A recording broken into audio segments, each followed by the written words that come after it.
Guys, welcome back to my channel. मैं हूं आपकी यूट्यूबर मीनू। तो अभी बज रहे हैं सुबह के 8 और हमने चाय वगैरह भी पी ली है, ये नहा भी लिए हैं, अभी जस्ट मंदिर गए हैं।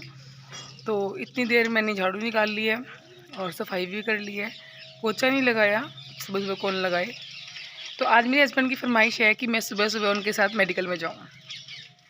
अभी ये फरमाइश इसलिए नहीं है कि मुझे बहुत प्यार करते हैं, वो फरमाइश अपने खुद की लालच के लिए है कि मैं जाके वहाँ जाके सफाई कर दूँ आज मेडिकल की, क्योंकि आज उनको किसी पेशेंट के घर जाना है किसी ट्रीटमेंट के लिए। तो आज मैं वहाँ जाके सफाई करती हूँ। तो अभी चलते हैं मेरी स्कूटी पे, देखिए मेडिकल। यहाँ पे गौ माता अपना खाना खा रही हैं और ये खाटू श्याम जी का मंदिर है। मैं अलग से स्पेशल व्लॉग बनाऊँगी मंदिर के लिए। ये महाराज जी मंदिर गए थे तो मुझे लगा कि पानी बहुत बारिश हुई थी रात को, तो क्यों ना मैं बाइक साफ़ कर दूँ। इतनी देर से ऐसे ही खड़ी है तो मैं यहाँ बाइक साफ़ कर रही हूँ इनकी। ये देखो, मैं अपनी स्कूटी भी साफ़ कर रही हूँ। मेरे जितना काम तो कोई करता ही नहीं होगा कभी। कोई बात नहीं, अब चलते हैं मेडिकल। ये मैं अपनी फटफटिया स्टार्ट करते हुए, घुमाते हुए, मुड़ती हुए उसको मेडिकल चली। ड्रुम ड्रुम ड्रुम, बाय बाय। ये मैं मेडिकल पहुंच गई थी और मैंने फटाफट से झाड़ू निकाल दी है, अच्छे से साफ़ कर दिया मैंने मेडिकल को। और अब मैं काउंटर साफ़ कर देती हूँ। तो ये मैं भगवान जी का नाम लेके मेरे हस्बैंड की मेडिकल का काउंटर साफ़ कर रही थी। अच्छे से सारा सामान सही ढंग से रख ही रही थी कि इतनी देर में जनाब जी आ गए और मुझे इंस्ट्रक्शंस देने लगे कि ये सामान यहाँ नहीं रखना, वहाँ से उठाओ, यहाँ नहीं रखना, यहाँ से यहाँ रखो। तो ऐसे करके मैंने अपना काम फिनिश किया और फटाफट से घर पे आने का सोचा। तो आज मैं घर पे आके आपको जब खाना बनाऊंगी तब कुछ वास्तु शास्त्र की टिप्स बताऊंगी, जिससे घर में सुख शांति और लक्ष्मी जी का वास होगा और घर में लड़ाई झगड़े अकाल मृत्यु ये सब नहीं होंगे। तो प्लीज़ ध्यान से सुनिएगा मैं क्या क्या बताऊंगी आज आपको। सो चलते हैं घर। तो मैं घर आ गई थी मेडिकल की सफाई करके। अब मैं सोच रही हूँ नाश्ते में क्या बनाऊँ। तो आज मेरा वही रोटी सब्जी खाने का मन नहीं है बिल्कुल भी, क्योंकि सर्दियों के मौसम में वैसे मन करता है गरम गरम परांठे खाएं। तो मैं सोच रही हूँ कि मैं दाल जो रात को बनाई थी वो दाल बची हुई है, उसको गरम करके उसका आटा गूंद के उसके परांठे बना लेती हूँ। तो चलो बनाते हैं परांठे। यहाँ मैंने आटा छान लिया है। आटा छानने के बाद मैं जो इस आटे को छाने हुए आटे को इसी में से फ्लोथन निकालूंगी। ये एक वास्तु शास्त्र का नियम होता है, जो आटा छाना उसी में से फ्लोथन निकालना। ये मैंने दाल मिक्स कर दी है आटे के अंदर और अब मैं ये प्याज काट दूंगी बारीक बारीक आटे के अंदर ही। इसको आटे के अंदर ही गूंथ लेंगे। उसके बाद मैं आटे को अच्छे से गूंद लूँगी।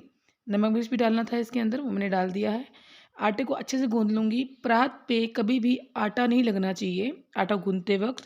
तो ये चीज़ ध्यान रखें, ये भी वास्तु शास्त्र का एक नियम होता है कि जब हम आटा गूंदते हैं तो आटे को अच्छे से गूंदना चाहिए। अब मैंने इसके अंदर थोड़ा घी डाल के इसको अच्छे से रख दिया है।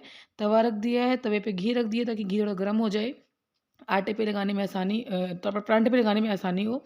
अब मैं अच्छे से एक परांठे बनाऊंगी। पहली रोटी या पहला परांठा गौ माता के लिए होता है मेरे घर में हमेशा।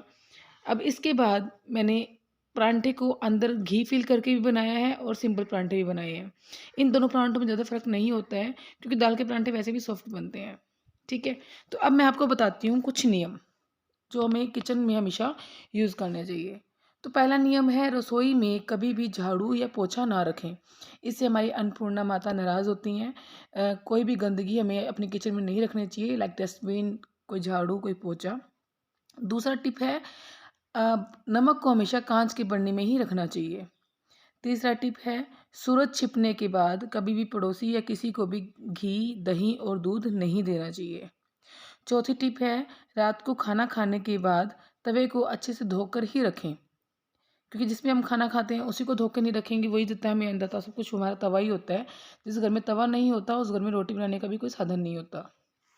पांचवी टिप है, सुबह पहली रोटी हमेशा गाय की बनाए। मैं हमेशा पहली रोटी गाय की ही बनाती हूँ।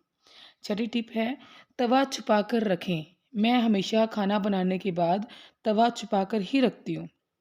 सातवीं टिप है, गरम तवे पर कभी भी पानी नहीं डालना चाहिए। आठवीं टिप है, तवे को कभी भी उल्टा नहीं रखना चाहिए। 9वीं टिप है, तवे या कढ़ाई में कभी भी खाना नहीं खाना चाहिए, मतलब इनको कभी जूठा नहीं करना चाहिए।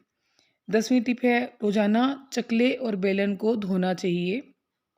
11वीं टिप है, रोटी बेलते वक्त चकले की आवाज़ बिल्कुल भी नहीं आनी चाहिए। 12वीं टिप है, चकला बेलन कभी भी शनिवार के दिन नहीं खरीदना चाहिए।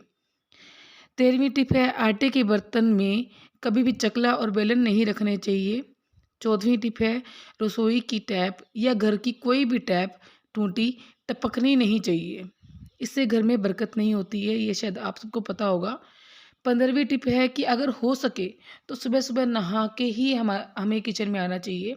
देखो मैं तो नहीं नहा पाती हूँ क्योंकि मेरे हस्बैंड को जल्दी जाना होता है मॉर्निंग में मेडिकल के लिए, तो मैं सोचती हूँ पहले उनके लिए चाय वगैरह बना दूँ, उसके बाद बाकी काम करूँ। जब चाय वगैरह बन ही जाती है, खाना बनाना ही पड़ता है, तो सोचती हूँ काम करके ही बना लूँगी। ठीक है गाइज़, ये थी वास्तु की टिप्स। मैं आगे भी आपको ऐसी टिप्स देती रहूँगी अच्छी-अच्छी। अभी मैंने बना ली है चाय।